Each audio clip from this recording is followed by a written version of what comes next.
बिस्मिल्लाहिर्रहमानिर्रहीम। अस्सलाम वालेकुम दोस्तों, मैं मोहम्मद सलीम और आप देख रहे हैं हमारे YouTube channel Tech with Urdu की एक और न्यू वीडियो। दोस्तों उम्मीद करता हूँ आप बिल्कुल ठीक ठाक होंगे। आज की वीडियो में मैं आपके साथ एक न्यूज़ शेयर कर रहा हूँ।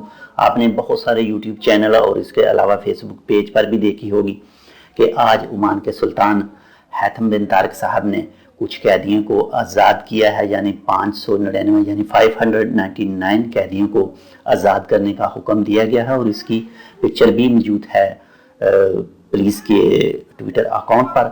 और कुछ दोस्त मेरी वीडियोस पर कमेंट कर रहे थे कि क्या उनमें पाकिस्तानी भी शामिल हैं। तो आपकी इतला के लिए अर्ज़ करूं कि फ़िलहाल अभी तक सिर्फ यही बयान जारी किया गया है कि 599 अफराद को आज़ाद कर दिया जाए, उनकी सज़ाएँ माफ़ कर दी जाएँ जितने भी वो जेल में हैं। 599 यानी 599, और उन 599 में से 336 अफराद खारजी हैं, लेकिन अभी तक वो कंफर्म नहीं है कि उन 336 अफराद का ताल्लुक कौन कौन से इलाके यानी कौन कौन से मुल्क से है।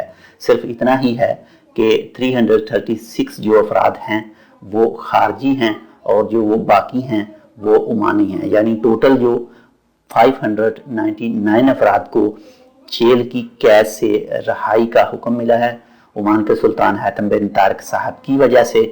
और अभी तक कन्फर्म नहीं है कि जो 336 अफराद हैं उनका ताल्लुक किस मुल्क से है। ये एक छोटी सी अपडेट थी, उम्मीद करता हूँ आपको ये अपडेट अच्छी लगेगी। इंशाल्लाह आज नहीं कल मैं आपके साथ दो अपडेट शेयर कर रहा हूँ। एक तो जो पाकिस्तानी एम्बेसी पाकिस्तानियों को वापस भेज रही है, इसके मुतल्लिक़ आपके साथ तफसीलात शेयर करूँगा। और दूसरी, ओमान में जो इस वक्त वबा फैली हुई है वो उसके मरीज़ कौन कौन से इलाके में और कितने कितने मौजूद हैं और उन इलाकों में से कितने कितने अब तक सेहतयाब हो चुके हैं।